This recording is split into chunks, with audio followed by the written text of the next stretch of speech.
Nobody knows more about what's going on with the Biden crime family. Nobody else knows what's really going on behind the scenes more than Alex Marlow when it comes to the media. Alex is the head editor of Breitbart News. He's also the author of Breaking Biden and Breaking the News. And my personal opinion is he's one of the sharpest conservative journalists alive right now. He's broken some of the biggest stories on the Biden White House, the cover ups, and on Joe Biden himself. Alex, thank you so much for joining me today. Stephen, it's great to be back on. Thank you for the platform and congrats. I see you're approaching 1.5 million subscribers. That's an amazing accomplishment. And I feel like I'm going to congratulate you on your new subscribers every time I see you, but that's where we begin. Yeah, well, thank you. I appreciate that. I want to get your take. Donald Trump just absolutely dominated the Iowa caucus. Uh, Yeah. there's never been a Republican president that got this kind of votes. Is this foreshadowing of what's coming, or like MSNBC is saying, oh, this is just because of white Christian nationalists that adore Donald Trump? They're all racists. This is not indicative of the black community at all, the rest of America at all. What are your thoughts on him just absolutely dominating Iowa? Oh, so many. First of all, there's something going on over at MSNBC. Did you notice how Joy Reid's haircut now is Donald Trump's haircut? Like she got, it's like an homage to Trump or Yes. Oh my something. gosh. Like, why? I couldn't tell if she was doing some sort of futuristic thing. One of my friends said it might be like the Hunger Games type look, but I think no, I just think it's the Trump quaff that it's just she can't help it. She's got Trump on her mind literally now is what's going on. It is so it's yeah, she made it's a very racist comment, by the way. Like I can't believe, and this is one of the reasons why I wrote Breaking the News, which was just re-released last week. That is, I did a deep dive in MSNBC and the amount of lies that Joy Reid has spread, but she's also done some really vicious stuff. She's outed people online, which is just a no-go for any decent human being. She's kind of a bad person, and she's not just wrong about stuff. She's a bad person, and that's a bad, only bad people say things like that.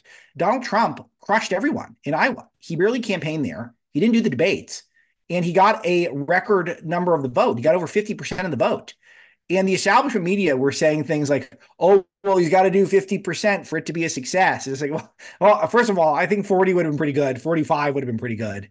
50 is very good. So they're just trying to come up with some stuff to say because they're missing out on a huge media cycle. They're missing out on the opportunity to make some money because there's not really any drama. Trump is very sharp right now. I spent a couple hours with him a couple of weeks ago. And you might not love all of his politics, but he's got his fastball. He's very lively. He's very energetic. He's upbeat about winning. He thinks he's going to win. And he's incredibly popular with the type of people who believe we still live in a democracy, Stephen. This is the thing, is that what happened in Iowa proved everyone wrong that you need to have 9 months to vote and you can count ballots for 9 days after. And if you do it in some sort of secretive way, no, people show up one day at one time with their IDs, they cast votes, you get results quick, and everyone feels confident in those results.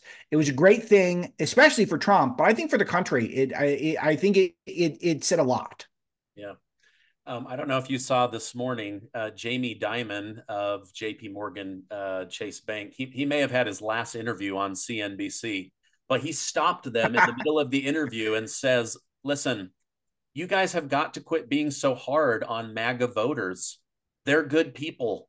They're Americans like the rest of us. And you just trying to crush their spirits and badmouth them. It's bad for the economy. It's horrible for the country. And I have traveled outside of the tech bubble of San Francisco. And I can tell you, there's a lot of really great Americans that just don't want Joe Biden to be their president. And, I saw all of them nodding their heads. Oh my gosh, you're right. We should be. And then after that, boom, they went on to trash on Donald Trump. So Yeah, it was just, I don't know if you saw that or not, but I thought that I was did, of course. amazing. Yeah, no, of course. And it's a Jamie Dimon's a bright guy, and he's always understood this. It's very interesting the timing of when people say these things because this didn't dawn on him this morning. he decided it was important to say something this morning because he probably doesn't want Trump to win in general, and he might have political ambitions of his own. He's a guy a lot of people talk about as probably going to run for president at some point. Maybe will, maybe won't.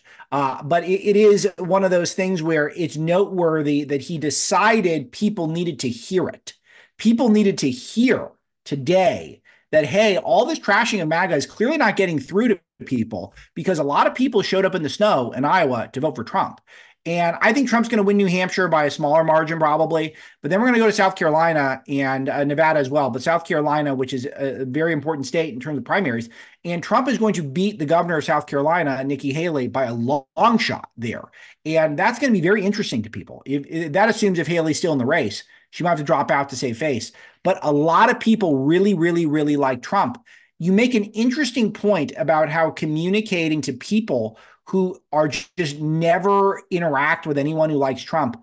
One thing that was noteworthy that when I spent some time with Trump a few weeks ago, I could see that he was trying to tailor his messaging to people who aren't natural Trump voters. He was trying to play with some new ways of articulating some things about his particular abortion stance, for example, places where he might not be in lockstep with everyone he wants to vote for. You saw him test drive that a little bit during his victory speech in Iowa, where he was saying what a great job, what a terrific job that everyone else in the field did. Everyone in the field did terribly. And Trump was saying, oh, we had so much fun. Trump wasn't even there. Trump was at home on the golf course in Florida waiting to clean up in the election. And he was acting like it was some big party in Iowa with all the candidates getting together. That stuff never happened. He's being conciliatory and he's trying to be a unifier. If he does that, it's going to be very devastating as a contrast to Biden, who spent the last 3 years attacking everyone who doesn't agree with him on everything. Yeah, interesting. Breitbart has been all over this story, but District Attorney Fani Willis down in Georgia, do you think with new revelation coming out about her affair, the reasoning behind hiring her special prosecutor, the secret meetings at the White House, do you think all of this is going to spoil this lawsuit against Donald Trump? Oh, yeah, the whole case is shot for sure. She, first of all, was not properly appointed, or this guy Wade was not properly appointed as a special prosecutor. He only got that job because of his romance with Willis. That seems to be clear. So that case is blown up big time. And Willis needs to be removed from any future prosecutions involving this case because of these personal conflicts. Wade does as well, obviously. But they have been the beneficiaries of perhaps even some fraud by billing improperly. Wade in particular, and he says Willis is not only this is not only a relationship that is romantic, it is something that turned into a financial benefit for this guy, Nathan Wade, and thus Fani Willis. So this is massive corruption. It needs to be investigated with an independent investigator. I think Governor Kemp, even though he's no big fan of President Trump, I've interviewed Governor Kemp at least once, I think twice, over the course of my journalism career. He's a pretty smart guy. I think it would be a massive mistake if he doesn't make sure that happens. I think he'd be totally idiotic if he didn't. You get an independent investigator reported, and I think that the appointed to investigate Willis, and I think that's a win for justice, and I think it's a win for his own voter base. So I think that's going to happen big time. Yeah, I do too. I think they may try to replace her or something, but I think this whole thing is about to blow up in their face. Yeah. And it's going to be really interesting. Like, I'm not like rooting for her to, but she's made her own bed and she's going to have to lay in it, right? Like, there's consequences for trying to be deceptive. What's interesting is it's almost like she's committed RICO, in order to get Donald Trump. They've been conspiring. Right. She's been conspiring with the White House. She's been conspiring with the J6 committee. She's been conspiring with other outside forces. This whole thing, it just smells bad. Stephen, she met with Kamala Harris for 5 hours before the indictment. What do you think they were talking about? They were talking about, stepkids or something, or television. I mean, this is what they were talking about. And so, absolutely, though I wasn't there, I don't have hard evidence, but you can bet that's exactly what the conversation was, is what do we do to get Trump? Of course, this is all political. And whether or not you think there's something there that's legit against Trump, I'm not saying there isn't. I mean, I am personally, but for the sake of this conversation, I'm not saying she couldn't have found anything, but we know the motives is that this is coming from on high in the Democrat establishment. We are going to get Trump using the courts. One thing that was really interesting, Stephen, I start my day pretty much every day. It's become almost a running joke at Breitbart. Reading the Global Times in China, which is their propaganda outlet. And that's to get all the best information. But it's interesting to see how they frame things. And after Iowa, they framed it as though no Republicans are a threat to Trump. Joe Biden is not a threat to Trump. He's so weak, he's so terrible that there's no way he's going to win. The only threat to Trump left are the courts. Now, take this with a grain of salt because it's propagandists of the Global Times. They're not to be taken literally. But I found that to be a really interesting thought exercise, that what is the biggest threat to Trump right now? And it starts adding up when you see that he was hauled into court again today. I mean, second time this week, he's in court. This is what they're trying to do. And they're just starting with the amount of lawfare that's going to take place. And as a backup plan, if Trump gets elected somehow and gets sworn in somehow and the country survives to that point, which I sure hope it does, then every person who goes and works for Trump, they're going to be entering his administration under the premises that they are going to be investigated, they're going to be sued, they're going to be lawfare to death, perhaps for the rest of their lives. And if they don't cooperate with a government that is clearly corrupt, then their lives are going to be ruined. And that is a really big trap that is being set. And that's not how a country that believes it is a democracy, that believes it's a representative republic, that's not how we should be acting. And that's exactly how we're acting right now. And a lot of people got to snap out of this very quick because we're about to go to a dark place. Yeah, yeah. I just assumed that when Fani Willis met with Kamala Harris for 5 hours, it was to work on the border situation. But yeah, it could have been that. Maybe it could have been AI. Kamala's in charge of a lot of stuff. She really is. She's in charge of Jamaica policy. I mean, that's another thing that her dad's down there. So she's, maybe that was it. Yeah, they were using Chat GPT. How to stop a border from being invaded. And it pulled up all this great information about Ukraine. Speaking of the border, the only border that matters. It's the only border that counts anymore. It's the only border that matters. Thank you for pointing that out. Speaking of the border, we've got some rascals in the Republican Party. We have Senator Cornyn. We have Lankford. They are working hand in hand with Chuck Schumer to allow 5,000 illegal immigrants into the country, 365 days, immediately give them work visas, put them up at a place, give them 3 meals a day, cell phone, a path to citizenship, legal fees, all paid for by the American taxpayer. What the heck is going on with this bill? Does nobody care about America's borders anymore, about citizenship, anything like that? No, one of the things that's interesting, and I always think of this with regards to Cornyn, is the money to lead in Texas are open borders Republicans. And so those are the people who butter his bread. And Breitbart, as I'm sure some people in your audience know, the thing that really first put us on the map, aside from Andrew Breitbart's personal theatrics and a couple of big scoops we had, was we were the first to point out that there was a massive border invasion that was taking place in the Barack Obama administration, and no one was doing anything about it. And Republicans were talking about amnesty as a solution, that we're just going to legalize everyone who's already here before we secure the border. And this is really what gave us a lot of our juice, was that we were an openly conservative outlet, but we stated our biases, who were investigating and targeting, figuratively speaking, targeting Republican politicians for doing exactly what you're talking about, which is basically being the heel in pro wrestling, or, what is it? The Washington, is it the Generals or the Senators? I always forget the ones who lose to the Harlem Globetrotters every time. That we act like we care about the border, and then we end up backroom cutting some deal so that the Democrats get almost everything they want and we get nothing. And that's the role Republicans have had for my entire life. since the 80s, since the Reagan amnesty in the 80s. And we never learned our lessons from that. So a few of us did, enough that things haven't gotten, things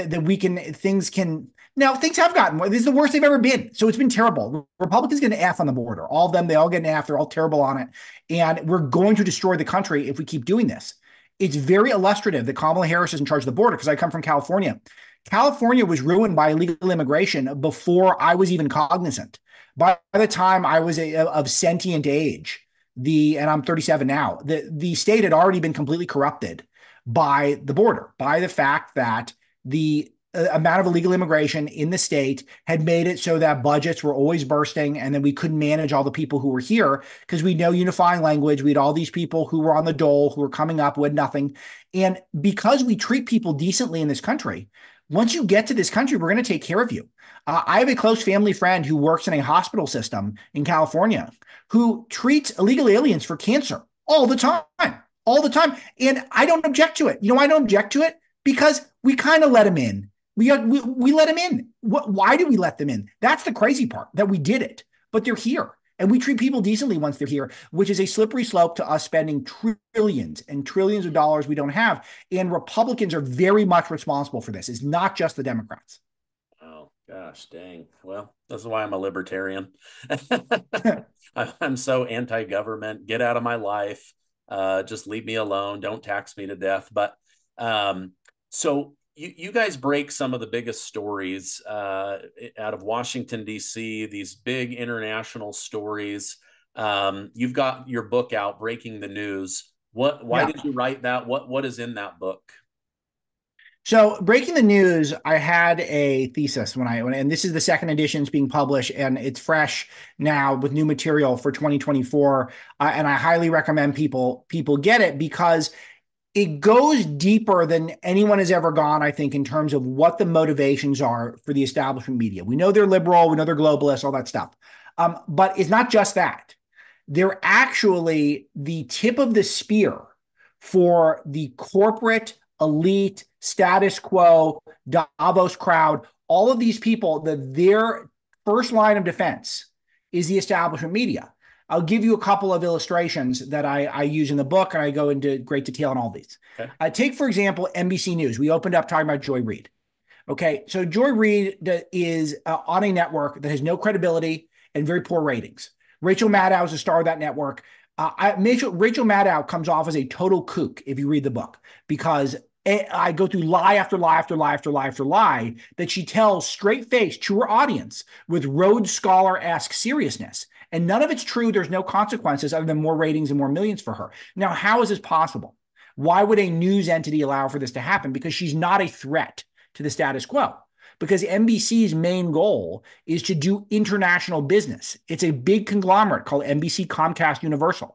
They do billions upon billions upon billions of dollars of business in the entertainment industry, sporting events. You've got theme parks. Many of this goes through China. So if you want to know why no one ever got held accountable for the coronavirus, for the literal pandemic unleashed on us, well, take a look at NBC. Take a look at ABC, which is ABC Disney, where you've got Disney, which is another woke corporation that has opening up theme parks in China, releasing movies in China, trying to do blockbusters, all that stuff. These are huge entities that all represent a status quo, and the newsrooms are there to make sure that the most important people don't get investigated. That's number one. And number two, that they hold that place so that no one like me, for example, no one who actually wants to get to the bottom of stuff, no one like you, Stephen, who actually wants to ask some questions of people, that our power is held down. You put a lid on it because you don't want to give us the megaphones that they have, international megaphones, because you know what's going to end up happening? We're going to start getting answers to some of the questions we all have. They're designed to not get answers. That's the premise of the book. It goes so far beyond liberal bias. But the point that I really want to share with this audience is I think I have the best breakdown of election integrity issues that face the country in 2020. And I will tell you right now, if you think Dominion rigged the election, you're going to be disappointed. If you think that there were Chinese or German voting systems switching votes, you're going to be disappointed. I found no evidence of that. But I found massive manipulation by, in particular, the tech giants and also the United States government in terms of rewriting rules ostensibly to keep people safe from the coronavirus, but actually doing things that ought to be highly illegal to make it so that more and more people can get their hands on your ballot. And if more people get hands on your ballot, there's more opportunity for fraud. Every person who touches your ballot is another opportunity for fraud. And there's one political party in this country that insisted whenever possible that they have more people touch your ballot. Those are people who want fraud, and those are the people who ultimately won. But the other point of that, the tech industry, they censor content is not just Twitter. I go through, I think Trump was censored by every major social media outlet imaginable. It's not just Twitter. We stop at Twitter because of the Twitter files. Well, Mark Zuckerberg, his drop boxes. Facebook diminished the reach of all political content to make sure that Joe Biden's viral gaffes never go viral. That him stumbling and bumbling, Jill dragging him around the stage, it'll never go viral on Facebook, the biggest social media platform there is. Google censors content. You cannot get Joe Biden content from Breitbart News in Google unless you type in the word Breitbart. Our search traffic from Google right before the election, Stephen, dropped 99.7%. That's not a typo. I have 1,200 notes in the book. I back everything up. You can look up everything. 99.7% in the summer of 2020, our traffic from Google went down. Why do you think that is? Because we're reporting critically on the guy that they need to win. Then you get in the transition, and all of a sudden, Eric Schmidt from Google is essentially running Joe Biden's science division. All of these contracts, Tony Blinken is brokering contracts between Google and the U.S. government. And then he becomes a Secretary of State. They're all in on it. The conspiracy is so vast, but the shocking part about it, it's mostly out in the open and it's mostly legal. That's why I wrote the book, because no one spelled it out in that way. And I think that once people hear it that way, things start making a lot more sense. And only then can we start trying to put the pieces back together. Oh, okay. That sounds very, very interesting. I want to dig into that. And I'll make sure to put a link to that. I want to ask you one final question. This is a story that you guys covered extensively. We've already, I hate to say it, kind of, pointed out the flaws of the Republican Party, but I just can't understand why they would allow Democrats to arrest Steve Bannon and Peter Navarro for contempt of Congress, but then Hunter Biden is not arrested for contempt of Congress. What is the difference? Their dad? This is a terrific question, because I could not give you the answer, because what Hunter has done is literally showing contempt of Congress. I mean, you saw him show up and he's sneering and he won't answer questions and he's calling these bogus press conferences. He's claiming the victim card. It is, I have a whole chapter on Hunter in Breaking Biden, my other book, which you were kind enough to plug last time I was here. It's a great cheat sheet for all of the horrible stuff Hunter's done, but trust me, he's still doing them. But what Hunter knows is that he's going to get pardoned eventually. So anything that is targeted at Hunter per se, and not Joe, Hunter's going to get off the hook. He's going to get pardoned after the election. If Joe wins or loses, he's going to pardon Hunter for all this stuff. So because Hunter knows that that's going to happen, he's going to troll everyone, and it might work. I don't think the Republicans comported themselves very well in the hearings last week. So that's certainly what's going to happen, I think, overall. But what he is doing is literally what they're trying to put Bannon in jail for. And Bannon's case, I don't have the Navarro case fresh in my brain, though I'm a fan of Peter Navarro's. But in Bannon's case, Bannon's claiming that he has some immunity because of he was working for the executive government. He was working for the president. Hunter's never had that. Hunter specifically wasn't working for or with Joe Biden. And I'm not an attorney, but that seems like a very compelling difference. So, of course, Hunter should be going to jail. He should be going to jail for a long time, but he's going to get out of it, which is why he's being so brazen in the public right now. And that's not going to stop. He's going to continue doing it. Yeah, wow. But so listen to this. Breaking news 3 minutes ago. Judge denies ex-Trump aide Peter Navarro's request for a new trial in contempt of Congress case. Just 3 minutes ago. Wow. It is the amount of reform that needs to be done, the amount of catch up we need to do in our legal system, our judicial system, is so overwhelming to think about. And because of the length of these appointments and how easy it is to buy some of these seats that are up for election, if you get a George Soros involved, that type of money flowing around, it's not just him. There's dozens of Democrats like it. It's such a big process, and conservatives and Republicans, are not prepared for this yet. We've got to get much more sharp on this because this is going to be a big battle. We like to talk about the executive branch so much in this country, but you can make the case the legislative and judicial branches are far more important at this point, and we're seeing it being flexed right now. Yeah, absolutely. Alex, thank you so much for coming on. I'm going to put a link to Breaking the News as well as your other book about breaking Biden. Thank you so much for coming on. Thank you for all your hard work, bringing us the truth on what's really going on. And I hope you have a great rest of your day. Same to you, Stephen. Thanks for the great platform.